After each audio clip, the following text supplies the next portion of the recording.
Hello বন্ধুরা, good morning. দেখো সকাল সকাল সমস্ত ঘরের কাজবাজ সেরে আমি আর মিঠাই সোনা এই যে বেরিয়ে পড়েছি। কোথায় যাচ্ছি মিঠাই বলবে তোমাদেরকে, তো চলো মিঠাই কাছ থেকে শুনে নাও।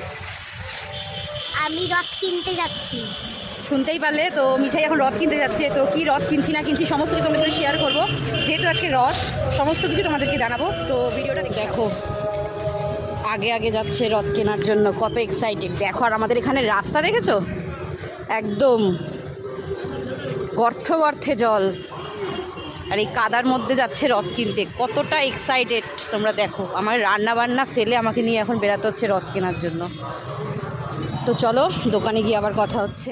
তো দেখো যে রথ কিনে চলে আসলাম দোকানে, আর তোমাদেরকে দেখাতে পারিনি। শেষ মুহূর্তে রথ কিনলে যা হয়, রথটা আমার একটুও পছন্দ হয়নি, তাই মন খারাপের জন্য আর ভিডিও করিনি, তাই টোটোতে উঠে একটু ভিডিও করে নিলাম। তো দেখো যে রথ কিনে চলে এসেছি ফুলের দোকানে। ফুল দিয়ে তো রথটা সুন্দর করে সাজাবো। তো রথ তো কিনেছি, এবং ফুলের যা দাম আজকের দিনে সে আর কি বলবো তোমাদেরকে। সামান্য এইটুকুনি মালা, তাও দেখো নেতিয়ে পড়েছে গরমে। বিশেষ করে এত গরম, তার জন্য মালা ফুল সমস্ত দেখো জুঁই ফুলের মালাগুলো কীরকম নেতিয়ে পড়েছে। আর যে কোনো অকেশানে তো সব কিছুর দাম বেড়েই যায়, এটা তোমরা ভালো মতন জানো। তো ভিডিওটা আজকে এখানেই শেষ করছি, চলে আসছি আবার নতুন একটা ভিডিও নিয়ে। টাটা।